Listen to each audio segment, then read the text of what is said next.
কয় মাস থেকে ফসল দেওয়া শুরু হয়? ফসল 5 মাস থেকে 5 থেকে 6 মাসের ভিতরে ফসল হয়ে যায়। থাকে মনে করেন যে এক বছর 1.5 বছর থাকে, যদি বৃষ্টি মিষ্টি না হয় 1-1.5 বছর থাকে, ফসল হয় ভালো। যেমন ধরেন পেঁপে, কলা, শসা, তরমুজ, মানে বাগন, এই বিভিন্ন তরকারি আবাদ করি আর কি। তরমুজটা কি আমাদের দেশের মতো? দেশের মধ্যে দেশের চেয়ে বেশি হয় এই দেশ। আসসালামু আলাইকুম প্রিয় বন্ধুরা, মিজান অফিসিয়ালের কাজে হলো মালদ্বীপের বিভিন্ন আইল্যান্ডে ঘুরে ঘুরে প্রবাসীদের খোঁজখবর নেওয়া। রিয়েল যে কথাটা সেটি আমি আজকে প্রমাণ করে দেবো আবারও। প্রিয় বন্ধুরা, চলে এলাম কাশিদা আইল্যান্ডের ডান্ডু খেতে, যেটাকে কৃষি চাষ করে বিভিন্ন রকম ফল ফলাদি, শাকসবজি। তো প্রিয় বন্ধুরা, আমি যে ক্ষেতটাতে আছি এটা হলো পেঁপে ক্ষেত। এই পেঁপে ক্ষেতটার ভিতরে আমি আপনাদেরকে দেখাবো, এবং এই বাংলাদেশি ভাইরা এই পেঁপেগুলো কীভাবে করে সংক্ষেপণ থেকে জানতে চাইবো। আসসালামু আলাইকুম। ওয়ালাইকুম সালাম। ভালো আছেন? হ্যাঁ ভালো আছেন। ভালো আছেন? আলহামদুলিল্লাহ ভালো আছি। কি নাম আপনার? নুরুল ইসলাম। নুরুল ইসলাম ভাই, আসসালামু আলাইকুম। ওয়ালাইকুম সালাম। কেমন আছেন ভাই? আলহামদুলিল্লাহ ভালো আছি। কি নাম আপনার? মোহাম্মদ রজব আলী। রজব আলী ভাই। রজব আলী ভাই, আপনার দেশের বাড়ি কোন জায়গায়? ময়মনসিংহ। ময়মনসিংহ। ফুলবাড়ী থানা। ফুলবাড়ী থানা। কত বছর এখানে?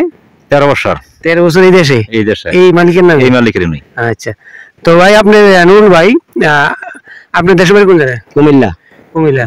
এই যে কাজটা, এই যে আমরা যে জায়গাটা আছি, এটা হলো একটা পেঁপে, একটু ধরেন, পেঁপে ক্ষেত। তো এই যে বাগানটা আছে, বাগানটা একটু ঘুরে ঘুরে দেখাও। এই বাগানটা হলো আসলে একটা পেঁপের বাগান, ওনারা করছে। তো বাংলাদেশি ভাইদের প্রতিভাগুলো আমরা আসলে সংক্ষেপে জানতে চাইবো, ওনারা কিভাবে পেঁপে গাছগুলো করে এবং আমাদের দেশে কি এটা সম্ভব কিনা। নুরুল ভাই, আপনি একটু সংক্ষেপে যদি বলতেন যে পেঁপে গাছগুলো প্রথম কিভাবে লাগান এবং কয়দিনে ফসল আসে। আমরা তো মনে করেন যে প্রথম বিসি থেকে এটা তৈরি করে আমরা নার্সারি দিই। নার্সারি দেওয়ার পরে গাছটা যখন 1 বিঘত খানেক হয়, তখন আমরা গাঁথা করে গোবর টোবর দিয়ে তারপরে লাগাই আর কি। ফসল হয়ে যায় মনে করেন যে 5 মাস 6 মাসের ভিতরে ফসল হয় আর কি। কত করে বিক্রি করেন? এই বিক্রিটা তো সঠিক আমরা জানি না, এটা মালিকের ভিতরে 30-35 টাকা 25 টাকা যখন যেরকম থাকে আর কি। না না, প্রথমত গাছটা লাগাইলে কি দেওয়া লাগে? নিচে নিচে গোবর দেওয়া লাগে, গোবর দিলেই চলে, তারপর আর কোনো সমস্যা নেই। তারপর মনে করেন আস্তে আস্তে সপ্তাহে এই দেশে একটা সোবানি গোছ কয়, সোবানি গোছ দিয়ে আমরা সপ্তাহে 1 চামচ করে পোড়ার ভিতরে পানি লইয়া সোবানি গোছটা দিলে তারপর আস্তে আস্তে এটা কালা হয়ে যায় আর কি। কালা হলে গাছটা বড় হয়, বড় হওয়ার পরে আমরা আস্তে আস্তে ধীরে ধীরে। কয় মাস থেকে ফসল দেওয়া শুরু হয়? ফসল 5 মাস থেকে 5 থেকে 6 মাসের ভিতরে ফসল হয়ে যায়। থাকে মনে করেন যে 1 বছর 1.5 বছর থাকে, যদি বৃষ্টি মিষ্টি না হয় 1-1.5 বছর থাকে, ফসল হয় ভালোই, ভরপুর ফসল হয়। একটা গাছ থেকে অনেক, মানে কয় মাস পর্যন্ত ধরে? 6 মাস গাছ হওয়ার পরে 6 মাস থাকে, একদম ভরপুর থাকে আর কি।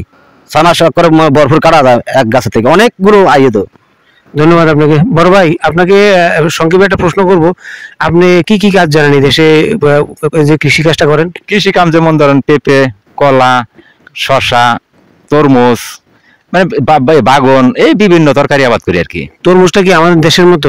দেশের মধ্যে দেশের চেয়ে বেশি হয় এই দেশ। তাই তো কিভাবে লাগাই তো একটু বলবেন? এটা যখন মনে করেন যে গাঁথা করি আর গোবর দিয়ে পহলা ফার্স্টে নাগানোর পরে মনে করেন যে ওই গাছ যখন জ্বালায় 2 পাতা হয়ে যায়, পরে যেমন ধরুন হালকা একটু সোফানি গোছ দেই, 3 পাতা হয়ে যাওয়ার পরে যেমন ধরুন বীজ দেওয়ার পরে মনে করেন যে ওই যখন 5-6 পাতা হয়ে যাবে, তখন আবার 4 পাতা সাইডে গোবর দিই, সার দিই, দেওয়ার পরে মনে হয় আস্তে আস্তে আস্তে আস্তে গাছ বড় হইব। বাংলাদেশ থেকে কি পরিশ্রম কম এই দেশে? বাংলাদেশের পরিশ্রম এই দেশে বেশি। তরমুজে ফলন বেশি, পরিশ্রম বেশি। আচ্ছা, তো আসলে আমি যে ক্ষেতটাতে আছি, এই ক্ষেতটা অনেক বড় ক্ষেত। তো আরো এরকম অনেকগুলো বাগান আছে। শশা কিভাবে করে, শশার ক্ষেতে কি আমরা একটা ভিডিও করব। প্রিয় বন্ধু ভাই, নুরুল ভাই, আপনি আমার এই ভিডিওটার মাধ্যমে আপনার দেশের পরিবার এবং বন্ধু বান্ধবের উদ্দেশ্যে কিছু বলতে পারেন? দেশের পরে মনে করেন যে বন্ধু বান্ধবের সবারই তো আমরা কইয়া দেই, যাতে ভিডিওটা লাইক শেয়ার করার লাগিয়া এই চ্যানেলটারে যাতে যত আগারের দিকে লাইক শেয়ার করবে এতই বাড়বো। ভাইয়া আইসে আমরা কাছে মালদ্বীপ, আমরা আছি কাশিদা আইল্যান্ডে আইসে, আমরা খেতি করি। ভাবির উদ্দেশ্যে কিছু বলেন? কি বলবো, এরা তো ভালোই আছে। এরা বাড়িতে আমরা টাকা পয়সা ফাটাই, এরা খাইতে আছে, ছেলে সন্তান নিয়ে আমরা দোয়া করি খাক, সকলে ভালো থাক। হেরার সম্বন্ধে আর কি কয়, এরা তো ভালোই আছে। প্রিয় বন্ধুরা, মালদ্বীপের সব ক্ষেত্রে গিয়ে আমি ভিডিও করে থাকি। দোয়া রইল সকল প্রবাসীর জন্য, সবাই ভালো থাকবেন।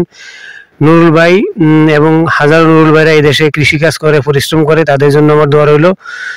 যদি আল্লাহ হায়াতে বাঁচায় রাখে, সবার কাছে গিয়ে ভিডিও করার চেষ্টা করব। সবার জন্য শুভকামনা রইল। আজ এখানে, আল্লাহ হাফেজ। আর কিছু বলার?